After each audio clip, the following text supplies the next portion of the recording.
Welcome once again to Syntax Error, your pretentious, philosophical, pedantic podcast ostensibly about video gaming and related topics therein.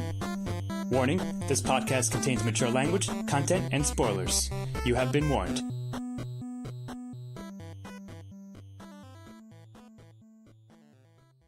And welcome back once again to Syntax Error. I, of course, remain Scott Thurlow, joined tonight by Stephen Hermosi.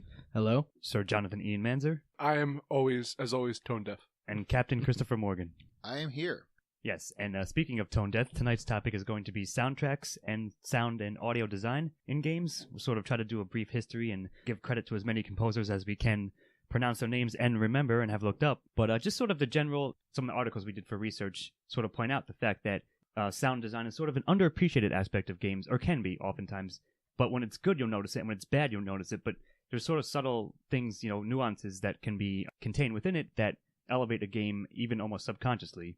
Oh, yeah. So I think, Steve-O, you'll lead us off, if you will, with some of the perhaps older guard / more famous themes and composers who built them and that sort of drilled into our brain as kids in games.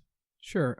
Well, probably the grandfather of all video game soundtracks, and kind of the reason that video game soundtracks exist as a completely different medium than movies or TV was the person who did the Super Mario Brothers and Legend of Zelda games, did most of the composing for all of the main canon of those games. And still does, correct? And yeah, I believe he's still working in those series, is Koji Kondo.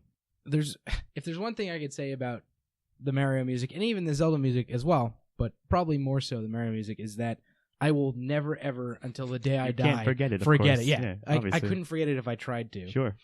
So he's definitely up there. There's a game that you guys love, and I also love it as well, but you guys, Scott, you and Ian... I love it more than you and Ian. Exactly. Go ahead. Which is Chrono Trigger. Yep, definitely. And the composer for Chrono Trigger was Yasunori Mitsuda. There were also a few tracks on that soundtrack that were composed by, and sorry if I'm screwing As I said, we'll do our best to pronounce the names correctly. Nobuo Uematsu. Yes. Then there's another older game which had a pretty terrific soundtrack, Secret of Mana, done by Hiroki Kikuta. And actually, here's one that I definitely remember as well. Definitely not to the same level as Super Mario Brothers, but Mike Tyson's Punch-Out. Yep, a good one. Done by Kenji Yamamoto. There are a few more that I'll probably mention throughout, but that's kind of like the early guard, like Nintendo, Super Nintendo games that really kind of had earworms, just kind of worm their way into your brain.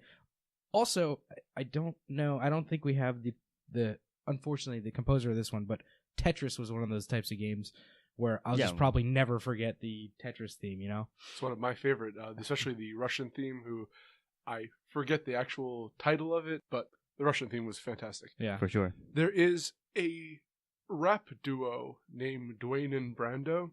Yeah, hold on, but they do raps based off of all of these early works. Yeah. And it's like their stick. Yeah, and they kind of explain either the plot line of the game or the frustrations with playing the game through their raps. And that really is a testament to the musicality, if you will, of these early NES and SNES games. And in a way, it kind of reminds me to go to film, which soundtracks for film is much more of my expertise than video game soundtracks. It's the difference between listening to like a John Williams film. Yeah, no, sure. It's a good analogy. Or composed by John Williams, or like a Quentin Tarantino, which uses a lot of pop culture. And I feel that a lot of the early games, were, especially the Japanese, dealt with compositions. It dealt with building these scores, where American games and the modern ones focus more on either using, like if you go, like Grand Theft Auto uses a lot of... Yeah, I was going to get to that later, but you're right. Actual music scores or ambient sound. So in my mind, I don't really remember much in modern times of what these, like the soundtracks, as I do to the classical scores of the early NES and SNES. No, that's true, and like Steve-O sort of did more research a bit on that aspect because like I said, I want to give all credit where I can to the composers. I just don't have all their names in front of me, but I can tell you which games I also remember. Like you said, I think you had a good description just now, Steve-O. They were earworms, but in the best possible way. Yeah, because they were so good and so affecting, and also fitting to the game that they were in, which is something we'll talk about later on a bit. But I have, say, Master Blaster. That's something I can't get out of my head ever since I played it. Mega Man, the early ones as well.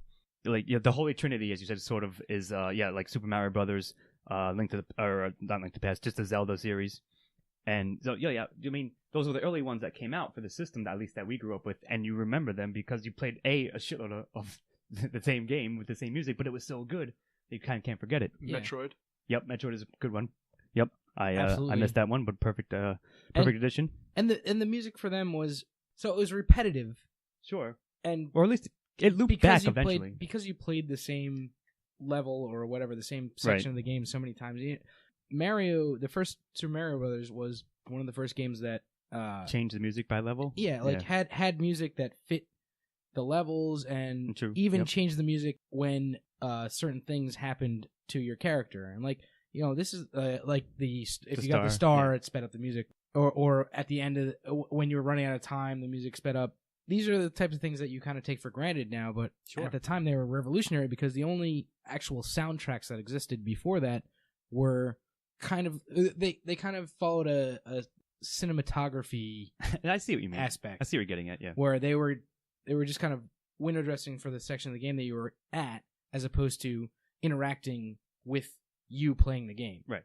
And that's kind of why I say that video game music has become its own kind of genre in that aspect. Or at least a sub-genre of it. I think what you're getting at is, of course, composing for games is a lot different. Well, exactly. Scoring a video game is a lot different than scoring a movie or a TV show. Absolutely. For sure. What I think is very interesting, if you look at the titles of a couple of these works, especially in the RPG elements, they're character themes. So that's true. That's a good point. To bring up to that point of the interactive nature of the soundtrack, there would be those kind of, these in film too, but cues of the soundtrack over what character moments happened. I remember a great example is in Final Fantasy 3 or 6, depending on what you would say. As you always say about that game. It has the Kefka theme, which is one of my favorites. Yeah. And it's a lighthearted, Kefka's a kind of lighthearted villain, but he's also a monster. So when that theme starts, even if you haven't seen him on screen yet, it's a musical cue. Yeah, it's a cue to be that something bad is about to happen. For sure. Or like the welling of music when something good is happening for your character, you kind of start to identify that with yourself as opposed to identifying it with the main character, Mm-hmm. That's you, basically. That's you going through that's a good point. It's another thing that can create more immersion for you, even though you might not notice it, even it's sort of underneath the background of everything else that's happening, but certainly it can create that experience and add to your playthrough of it. Mm-hmm. Absolutely. I was going to say, Steve-O, I disagree with you about the video games being different from TV or movie soundtracks. In my research, I found out that there's a lot of crossover, and in listening to Winifred Phillips, it's the way that the cues are, as opposed to like in a movie or in a TV show. The cues are based upon what's on film. She was also Winifred Phillips, for those of you who don't know, is a composer of, what did I say? Little Big World, Little Big Planet, and Assassin's Creed 3 Liberation. She's done some radio shows for NPR. And I was listening to what she was saying about, and when you have a video game, and I think you were speaking to this, you both are speaking to this, that whatever themes you develop are triggered by whatever you're doing on the screen, as opposed to something that's set prior to that from a script or cinematography. Right. So I'm not saying you're wrong. I'm just saying that I think the thought process is going in the same. It's just the application's different. If I messed up what you said, please forgive me. Well, to some extent, the cues are probably similar, but you have to, I would say, not that I compose video game music or regular music. Based on your professional opinion. But I would say, just looking at it, the audience is the one who drives the soundtrack in this. Like you, as the player, you're the one who drives the soundtrack, as opposed to, it's an active soundtrack as opposed to a passive soundtrack. Exactly. In a movie. Yeah, exactly. Because video game is, you're absolutely right. Because a video game is an active experience. Mm. Watching a TV show, listening to a radio play is a passive experience. Yes, but that's not totally true either, because video games are the illusion of control, the illusion of choice. And I would say an argument that there's a different set of skills required for composing video game music, because in a way you do have that level of player control. So music is meant to manipulate emotive experience. Mm-hmm. And in order to successfully do that while accounting for player control, it requires a deft touch that in a movie you have much more control over your audience. So I don't know, maybe. No, I agree with that. Like, if not, it requires a different set of skills, sort of a different set of approach. Right. Yeah, when approach. doing it, when composing specifically for games. I like what you said. Yeah, because of however much player agency, there's going to be some, because it's a game, of course. So perhaps I'll give you a personal example that may exemplify something like this. I'll go back to Chrono Trigger because it is one of my favorite soundtracks ever. I would go to locations to hear a certain song because I liked it so much, or within the plot, when the plot sent me to a location I'd been previously and the music was different. Again, it's in service to that. And yeah, I think you're right. Of course, broadly, whoever's doing the sound effects and so forth is going to have to be aware of what is happening on screen or what the player may be able to do at that point in the game. Right. But to also go into that, since it's an RPG, there's a limited open world experience to it. Sure, yes, that's true. So I remember particularly, and I think you'll agree, that Zeal has one of the best ones, yes. soundtracks there. What your initial experience is before going to Zeal is you go into you're sent. Chrono Trigger, for those who don't know, is kind of a time travel game. So Perhaps you end the up best time travel game, but regardless, it's the nature of the plot. Yeah. You end up going to an ice age, and it's after a huge battle, and you're in this. The entire soundtrack is kind of the windswept. Yes, that's true. Yeah, and then you're wandering around these islands, traveling in this frozen tundra. You don't see any life, and then you find a teleporter up into this world in the sky. The floating islands, magical islands. Yeah, it's a magical based society, and it's the lush green, and it's this very mystical song that accompanies with it. Yes. So you go from barrenness, sort of desolation to magical awe, if you will. Yeah. And the soundtrack really switches drives that home. Definitely. And I would say if it's done well, it's a reminder to you of where you did certain things in the game. Just as you have the same visual cues, you have this memory of what it sounded like when you were at a certain place, and that kind of sparks a visual memory, and then now you can know where you're going. And if it's done well, every place that you go to has its own distinct feel. Not only visual cues, but its own musical cues. Yep. The first time I noticed that, actually, now that you mention it, was when I used to play Warcraft. There's, each area had its own music, and it was less reactive, shall we say? Because Skyrim always reminded me in a lot of ways of That's a good one the too. World of Warcraft music. As we were talking about with triggers, when you get into, you might be getting into an area that's got its own theme, and then when something happens, a dragon attacks or somebody attacks you, it triggers to that battle music. Sure. It's really, 'cause that's reminded me when you said that each location can sometimes have its own theme. And I think that actually is more prevalent than I thought, because I think about, the Assassin's Creeds. I have to admit, Fallout 3, I like the soundtrack a lot, but the soundtrack I listened to from like the YouTube when it was, because most of the time I'm listening to it to radio, whatever radio station they have on. But in a lot of things that don't have like radio stations for me to listen to, I guess I've noticed that more and more that, if you have an open world, so to speak, as opposed to being in a closed space like Alien Isolation, each area will have has its own visual flavor, has its own character, will have its own theme. Sure. No, I agree with that. So you just mentioned Alien Isolation. I wanted to devote a bit of a section specifically to audio design in horror games, because I think that's the genre that it sort of matters more for that sense. But broadly, here's something we perhaps should have addressed earlier. Let me do it now. Those old school games, the NES ones, there was just less memory in order to put music into the games. So they sort of had to find ways to work around it to use what they could. Then, of course, when as the generations went on, they were able to include more and more until we get to the things like GTA, where they just included outright, real artists from artists that exist. So sure, I think that's sort of an aspect to it. So they're working within a much more limiting environment than would have been otherwise, musicality, if you will.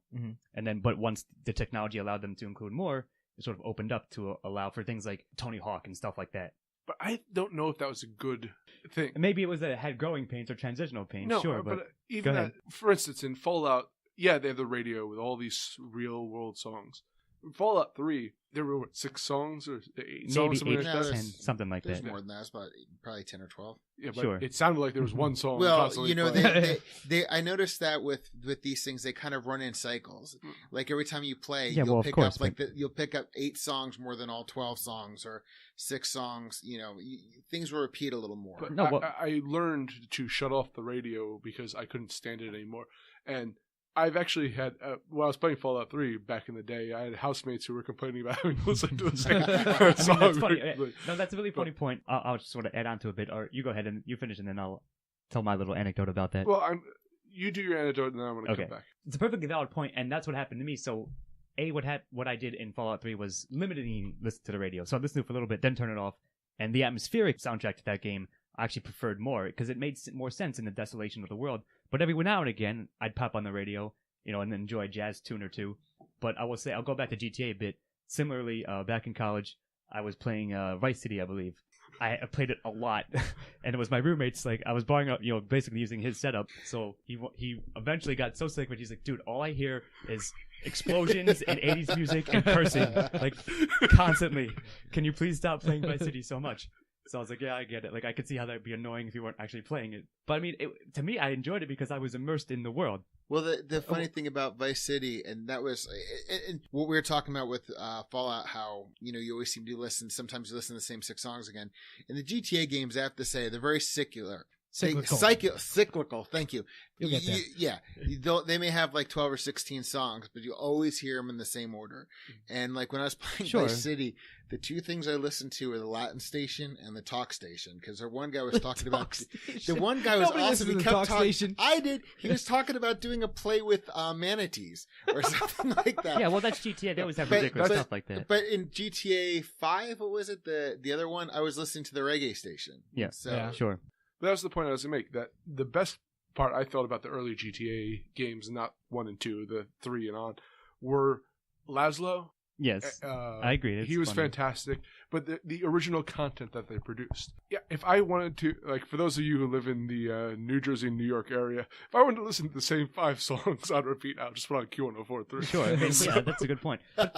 Pink Floyd every time I put it on. Yes, it's all really funny, but it sort of also speaks back to the original things where, again, because of the limited memory, a song would probably repeat. You'd probably hear the same song repeat through a level or a section or whatever. So now it's sort of it's happening. It's just they have a lot more to work with. But nevertheless, you know, you guys are right. The radio stations in both Fallout and GTA and etc. and others, they're just going to cycle back eventually. I'm going to make a completely unfounded theory right now. Okay. That because of the limitations in the NES and the SNES, they knew what they had Exactly to how work with. they. Okay. So they structured their compositions in order to be heard constantly Mhm. Okay. and knew when And to not pace that. not annoy the hell out of you Where- when they're heard Yeah, constantly. But now, because they have a limited budget to get regular songs, they cycle through the same songs constantly. I mean, that seems reasonable to me, whether it's true or not. It could be the case. Sure, I get it. well, what I like about both of those is you could turn off the radio in GTA, right? Yeah. So you don't really have to listen to that. And in Fallout 3, by the way, the atmospheric soundtrack to that game is terrific, as you mentioned earlier, Scott. Mm. And I'm going to give a shout out here to Enon Zur, which kind of sounds like Ian Manzer shortened. But Enon Zur yeah. was the actually him. composer Yeah. of that soundtrack. Sure. That's my day job. And, okay, there you go. Yeah, we'll give them credit. A name that we can put a face to for the soundtrack. When I played Fallout 4, I did this same thing where I listened to the radio a lot right at the beginning, and then, I mean, even though it has a longer sound, I think it's like 24 songs or something It's like that. more songs, sure, but eventually you're going to hear. Eventually, the same ones. after I listened to them all like 12 times through, I was like, all right, I need to just turn this That's off. what So I I'm saying. turned off the radio, and actually, I took a page out of Ian's book, and just every time I found a radio somewhere, I would turn it on, and it was like I would listen to a little bit of like a song or whatever in that area. Sure. But for some reason, though, because I don't really find any of the modern music all that memorable. Yeah, the ambient soundtrack to Fallout's good. That's something you can put on YouTube or Yeah. and like listen Which to. I often do, sure. But it doesn't have the same. Maybe it's just me growing older and bitter. And Here's something that's memorable. Are you gonna say it, Scott? Well, that's a good segue. But I want to touch on. I think you're right. Of course, it's always going to be the nostalgia factor. So we grew up with these things, and like Steve was saying, they were drilled into your brain. So you remember, you have more of an affinity for them. versus some of the newer stuff where you're bombarded with a lot more, and it just isn't as sort of focused. But as 2 points, as prep work for this podcast, I listened to a symphony of all these video games, and again, all of like the old school stuff was memorable to me. When they did Halo or Call of Duty, yeah, it was fine, but it wasn't. Sure, it didn't strike me as something that would last with me. And to the point about being able to turn it off, I remember that there was a game called Wet. Yeah, that was that's a good one. Notorious for the fact that it had a great soundtrack, except that if you died, you had to listen to the song 100 times. That's actually very funny. I neglected to put that on my list because, it was a good soundtrack to listen to as a soundtrack, but not when you're playing the game because you had to listen to the same rockabilly, psychobilly song like 50 times if you're on a difficult level. That's really funny, and that's a good point. It can become grating when that happens. It's really funny to what Ian said. I mean, I listen to a lot of soundtracks anyway, movie, TV. Like, I'm a big fan of Jerry Goldsmith, John Williams, Hans Zimmer, so forth. Well, you're a music guy anyways. Well, I am a music guy anyway. But, aside from, the stupid Tetris and Mario, stupid. How dare you, sir? The 8-bit stuff. Well, because, all right, I'm in 4 years, I'm going to be 50. So I grew up in the 70s when, the dawn of, when video games were. Well, you had Pong. Back in your day. Pong, yeah. Yes. No, but it's so, sounds. well, it's so funny because it wasn't until I think the Tron video game came out that I noticed that music was actually being played while you're playing the game. There would have been music beforehand, but I was trying to recall, like, when you're playing the video game itself, at what point was music accompanying what you were doing? Now, these were obviously very, very limited soundtrack, but, as I said before, so it wasn't until, Mario or Tetris or something where it became more prevalent, but it was still the same thing over and over again. And then when I played World of Warcraft and Resident Evil 2, that's when I started noticing the soundtrack a little more. But in terms of like atmospheric soundtracks, I really have to give a shout out to Akira Yamamoto. He did the soundtrack to Silent Hill 3, and the game actually came with a disc to it. And it was really the first time I had ever heard a soundtrack to a video game, aside from the video game where I could actually have the disc, I could listen to the soundtrack away from the video game.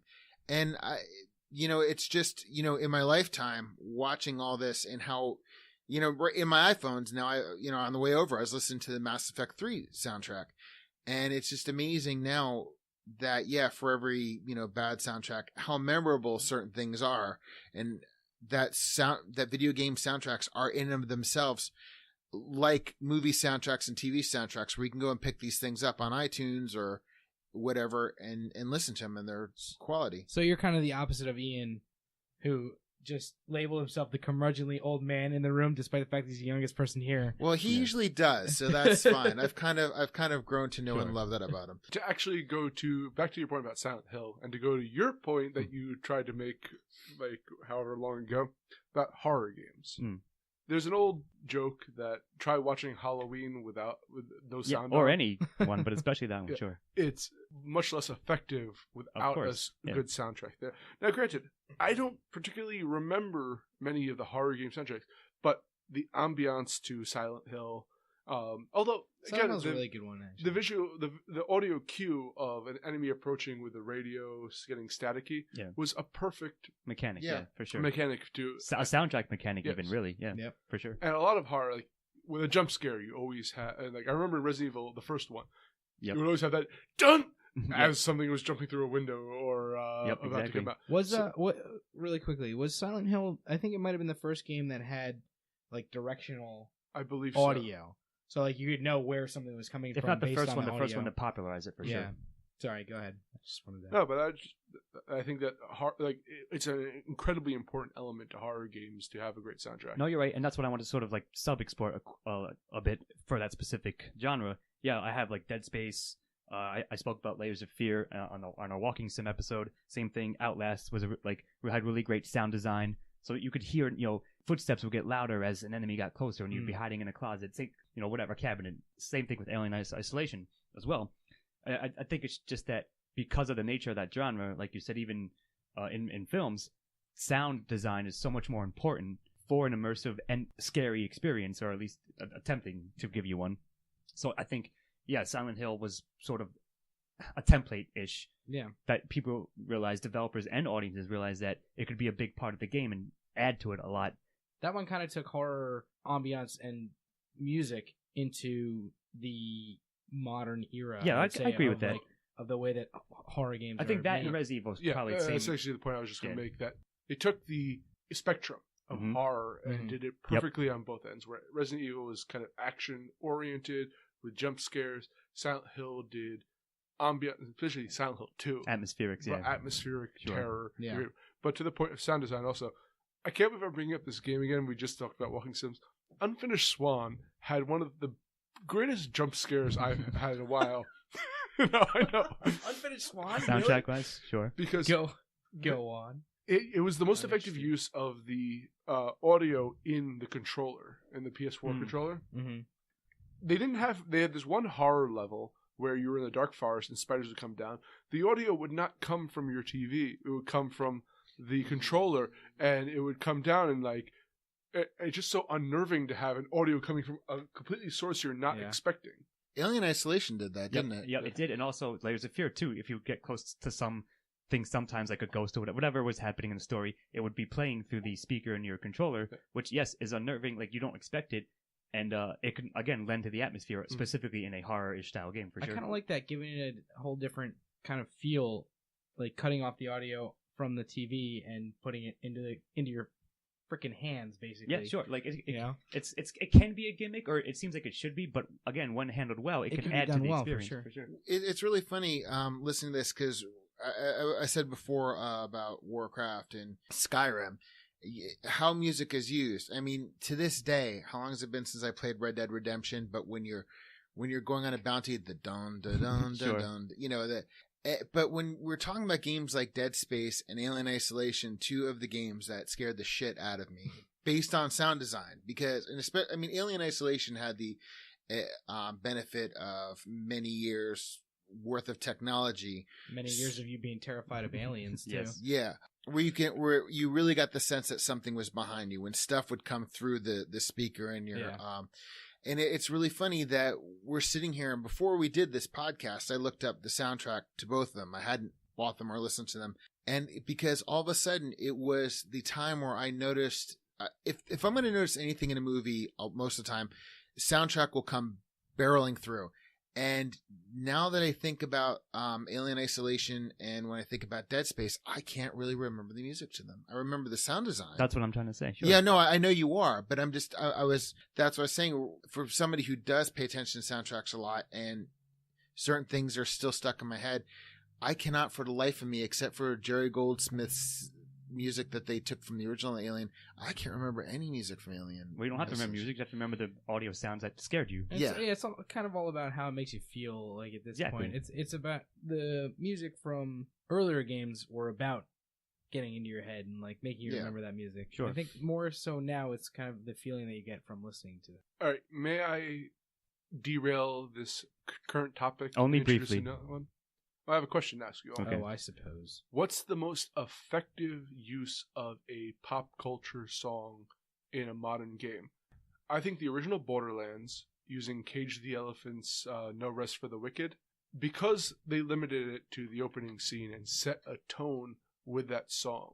And I believe they also used it in their marketing. Yeah, Mhm. Was I think very so, yeah. effective They did. without, again, like Fallout, throwing the song in your face constantly. And so I'm going to leave the floor to you. No, I agree. Hey, that's a good example. I like it. I think I'm just going to try to segue into our last sort of broad thing that we're going to discuss. To answer your question, my specific instance is in Blood Dragon, when you're blowing away, you have the helicopter sequence, and it's Long Tall Sally. So it's like Little Richard, like, Long Tall Sally, you're like blowing all the shit away. It's perfect. It's a perfect use. It fits that scene amazingly well. That's my pick, at least. So here's one that I really remember. Don't ask me why I really remember it, but it just sticks in my head. Like anytime I think about this game, I think about this song. And it's a game I played a lot when I was a teenager and when the original Tony Hawk's Pro Skater came out. Yep. The song that I remember from that is Superman by Goldfinger. Okay. And I think it's just because it was the song that played when you're playing the first level. And I played a lot of that level. He played only the first level of Tony Hawk, apparently. I never got past the first level. Infinitely. But, there were a lot of other songs that were licensed for that game. But Sure. that was the song that came on when we played the first level. And the first level is the easiest one to get gigantic scores on. So I try to basically do my best on that level. But, just listening to that song over and over again got me into Goldfinger more so than I already was, which was, a little bit at the time. Okay. Also, I haven't played this game, but if I remember correctly, Call of Duty Black Ops was in Vietnam. I believe so. I didn't play Black Ops, whatever, but I think it was. Whatever the Vietnam game was, they used a lot of great songs from what I've read and been told to really set the atmosphere with popular Sure, culture. I can believe it, and that could, that will be affecting you as a player and adding to your experience. From a pop culture song, I agree with Ian. No Rest for the Wicked was pretty fantastic. But I have to say the most memorable song, and I think it was written for the game, I'm not really sure, has to be Dead Island, Who Do You Voodoo. Yeah, I mean, that's a really good that good one. is an amazing song. I mean,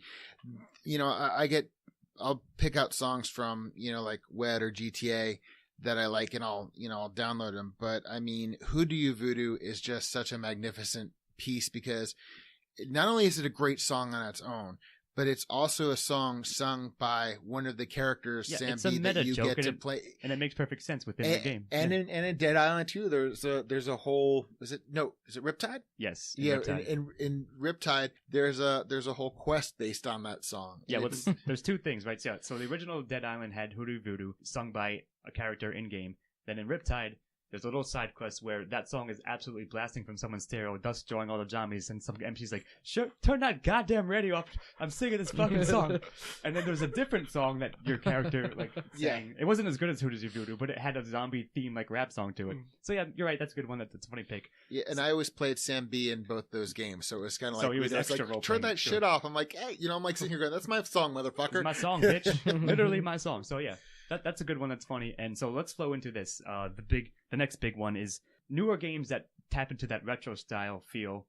The two big ones I have are Blood Dragon, as I mentioned earlier, and Hotline Miami. I've mentioned this before. I think Hotline Miami 2 soundtrack is better, but 1 was certainly amazing as well. And it's almost like, at least in those two games' case, the soundtrack is almost better than the game itself. Without the soundtrack, the game would not be as good as it is, I think. But to that point, I'm interested to see, as a video game player and as having grown up watching people play video games with my friends, we still have one-player games. Sure. I'm kind of have an affinity to listening to those kind of soundtracks and understand the mentality of it. Yeah. I was playing Hotline Miami. I love the soundtrack to it. I think it's something I actually do listen to the soundtrack on the own. That's what I'm saying, though. But my girlfriend at the time when I was playing Hotline Miami was getting asking me to shut off the soundtrack because it was so repetitive to her that it was driving her mad, and she was already mad, so it's even worse. Perhaps an extenuating circumstance, but that can happen. But all I'm saying is something it's almost like you said about the Halloween and or horror movies. Try playing that game in silence, as she wanted you to do. I think it diminishes the experience. Yeah, it just becomes duller in some sense to me. But I don't know. Probably Blood Dragon still is my favorite, in quotes, modern soundtrack. But of course, it's a throwback. It's done by a duo called Power Glove, which is the perfect fucking name for this group to do this kind of music. And the trailer that came out with Blood Dragon that had the song in it, it was just instantly again, captured your nostalgia in the best way. And the entire soundtrack is just as good as that, if not some songs better than that one at this point. It's just perfectly done. And again, it fits exactly what's happening for that world. Yeah, that's the one I was trying to prompt you for earlier. I think you knew that, but. Yep. I actually want to jump back and do a small aside for a moment, if I may. Since Chris chose a song that was made for the video game that he put in, I would like to. I think I know what you're going to say. Go ahead. I would like to present "Still Alive" from Portal, which might be one of the best songs in a video game ever. Made specifically for the game. That was made specifically for the game. Both Portal 1 and Portal 2 had fantastic end songs. The song at the end of Portal 2 was really good, but the fact that my expectations were so high after Still Alive, I don't even remember what the one at the end of Portal 2 is called. We're Still Friends. It was good, it was good. It was very good, but it was nowhere near as good as Still Alive. It was a fine follow-up, but it's hard to follow up Still Alive. And I agree with all that. That's a good one. I want to mention, it seems to me recently, so the Witcher 3 soundtrack was getting a lot of attention and praise, and actually my copy of the game came with copy of the soundtrack, so I can, I just had it to listen to. Outside of that, I believe Everyone's Gone to the Rapture soundtrack won an award at one of the, if not the GDC, like a convention like that. So it seems to me that at least they're becoming more recognized, sort of more in the forefront, given that previously this sort of was an aspect that, like I said, may just not have been as noticeable, even to harder core gamers, like us, or again, the technology allowed them to incorporate more and do more things with it, thus bringing it more to the forefront. Mm-hmm. But I just had to mention, again, Hotline Miami's and Far Cry 3, or Blood Dragon, that is. And there's a couple other ones, too, like one I have on my list is in Black Flag, AC Black Flag, you could find the sea shanties. That's sort of music that's made for the game. That's kind of cool. Yeah, it made sense for the time period and so forth in the setting. And, it was sort of an incentive. Ian and I discussed this on a different cast, but they were collectibles. So instead of collecting meaningless feathers or flags or whatever, you go around, collect the shanties, and then your crew would sing a new song, or you could change the song or whatever. And those are real shanties. Yeah. They had Drunken Sailor and a couple other ones, Spanish Ladies and all that. That's basically what I was gonna say. Was that's one of the really cool things about something like Black Flag, was that there's a historical context. Yes. Like you were saying before, the collectibles actually did something. You got rewarded because you got to hear your crew sing a different song. But to those of us who have seen Jaws, you got to hear the original version or that era's version of Spanish Ladies, and it is really funny because we're playing that. And I'm singing some of this stuff. And like my wife's like, "How do you know that?" I'm like, "My grandfather was a sailor in the Merchant Marine." I mean, I seriously. And a lot of the shanties, obviously the lyrics change from era to era to era. Sure. You kind of update it, but it's just really funny. I got this really weird sense of nostalgia, not only because, I got a book of pirates and knew who all these people were, but like also the shanties. It was just very, very cool. I wish they had that in Assassin's Creed 1, because how often did you hear Saladin is coming to... the soundtrack to Assassin's Creed 1 was, he is coming, he is marching on us. Yeah, I heard you the first time, guy in the street. I know we're being attacked. That was funny. That's not quite soundtrack, of course, but like ambient noise when... I'll use that as AC1 as another example. When you climb up the walls, people are like, "God have mercy, he's gone mad," and you would get that like 20,000 times because you climb up the walls a lot. So sure, like, and stuff like GTA and something like Watch Dogs as well, all the crowd noise, like that can sort of again flesh out the world, but it isn't quite music. But it still matters. It's there. Yeah. But no, I get all that. I'm trying to think of anything else like any other ones that are like that. So something like the Halo theme, we touched upon it earlier. Oh yeah, it's sort of classic, like it's almost like a Gregorian chant like style thing. But that's a pretty recognizable one at this point. Yeah, never. Yeah, I was gonna say you may not, because I can't recall it, but you can recall the aesthetic of it. Yeah, but the second you hear it, it's know it's Halo. So yeah, like again, if not to the same degree as the old school, the old guard, the original generation or the generation we at least grew up with, there are still ones being made that to people who are our age now playing them probably equal that. Mm-hmm. I just want to say real quick. Hoodoo Voodoo was Joseph J. Seven Lord and Christopher H. Knight. I really just kind of had to give a shout. We'll give them a shout out. Well, like I mean, because I didn't want to be like, hey, we're giving credit to Sam B, a character that doesn't even exist. I really just felt he's their avatar, but no, we'll give as much credit as we can to the actual composers of the ones that we enjoyed. But no, I mean, again, just in general, they can elevate a game to a degree that, again, you may or may not notice. But when you do, you'll be like, "God damn, that was so good! Like that was a nice little touch there. Or that song was perfect for X, Y, Z, whatever's happening." Right. They chose it, or it was either chosen well, or composed well, and fit perfectly in there. And it can give you a sense of feeling that you're part of this world more so than you would otherwise be. Yeah, the songs of today's games don't really burrow themselves into your brain as much as older games do, but no, because the space is already taken up by the game. No, it's that the kids these days don't appreciate a good soundtrack. It's not like when I was growing up, when we had good music. Yeah, it was like 8 years ago. Kids these days don't appreciate shit no matter what. But yeah, actually, for songs that were made for video games, Silent Hill 3 had a song that was part of that soundtrack. It was the first time I'd actually heard an actual pop song for a video game, and I thought that was pretty freaking hip. That's how the game starts, was this song, and in the car in the rain, and you go in this motel and everything. I was like, that's pretty hip. Well, I want to give a shout out to, I think I just mentioned it. I'm sorry I can't remember or pronounce his name even if it was in front of me. He's a Polish composer, I believe, who did The Witcher 3, I think a large portion of Witcher 2, and he also did the soundtrack as a game I praised in another episode of to Vanishing of Ethan Carter, which is one I quite have fallen in love with recently and listened to a lot just when I'm doing other things in the background, it's a really great one. To go completely off topic about your hip remark, I believe Bernie Sanders recently was saying, used that word and then asked, do the kids still say hip today?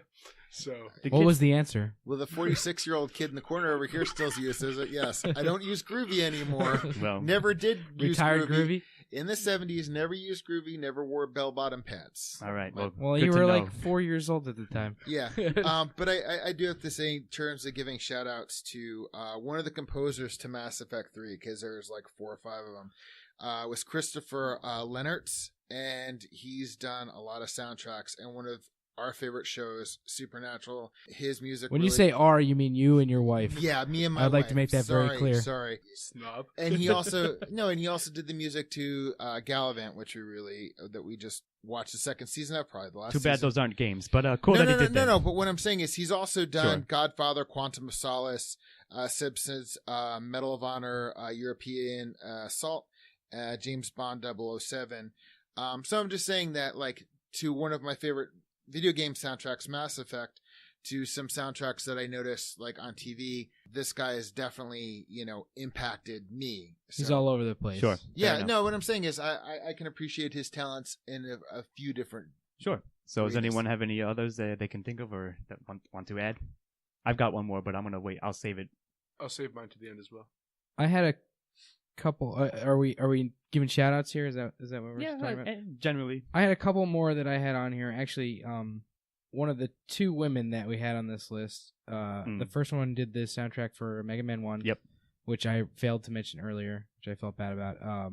Was Manami Matsume, and the other woman was Michiru Oshima, who did the soundtrack to Eco.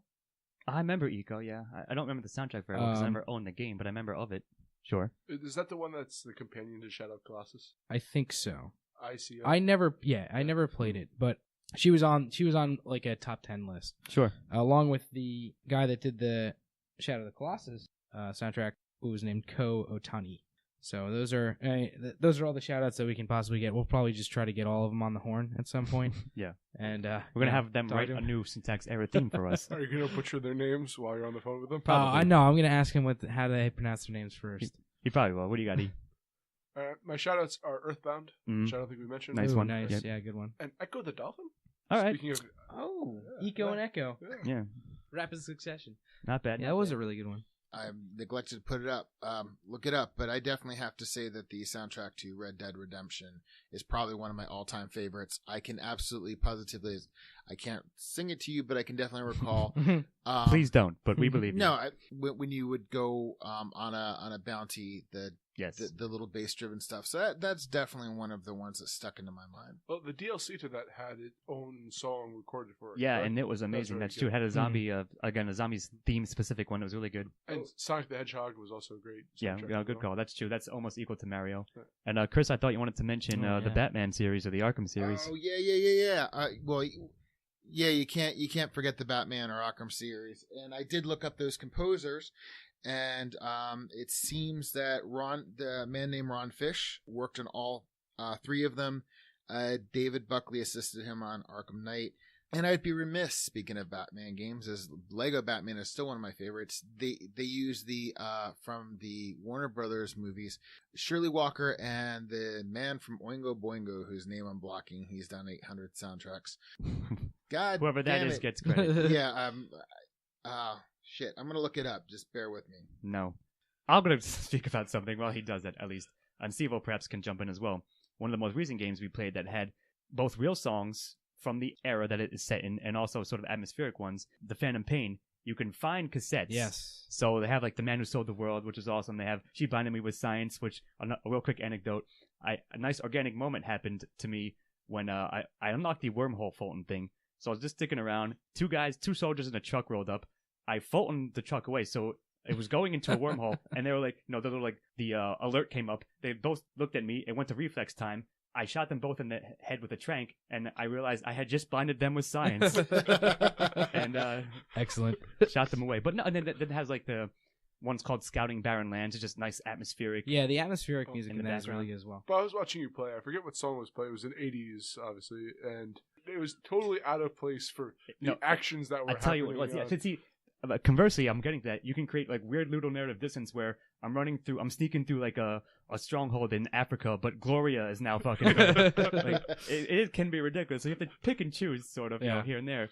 Yeah. They have "Take on Me." I believe they have "You Spin Me Right Round, Baby" as well. It's one of the songs. Dead Alive. Did you do that while you were punching children in the face? No, but I should have. I forgot to.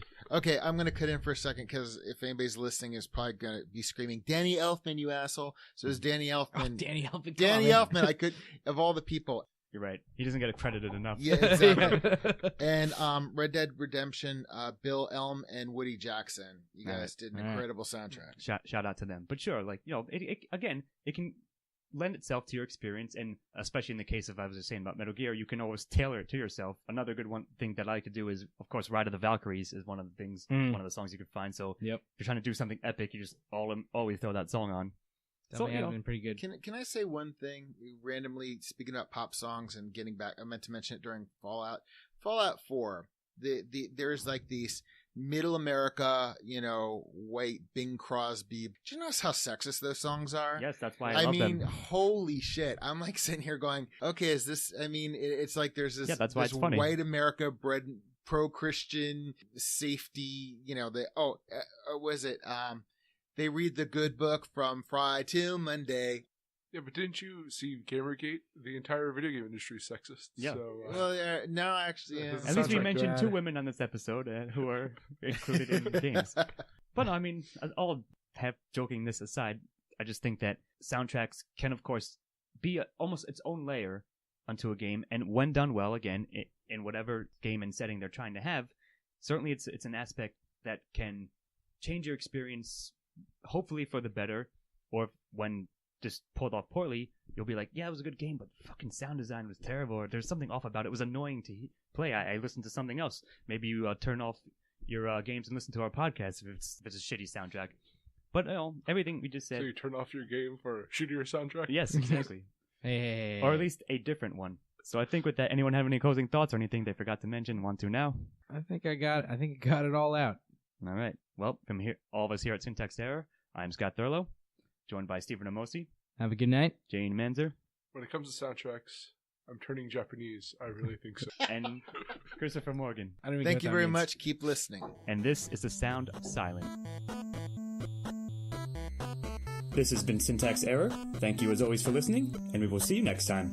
Music by Stephen Armosi. Editing and engineering by Scott Thurlow. Syntax Error is part of Lost Signals Productions. All rights reserved.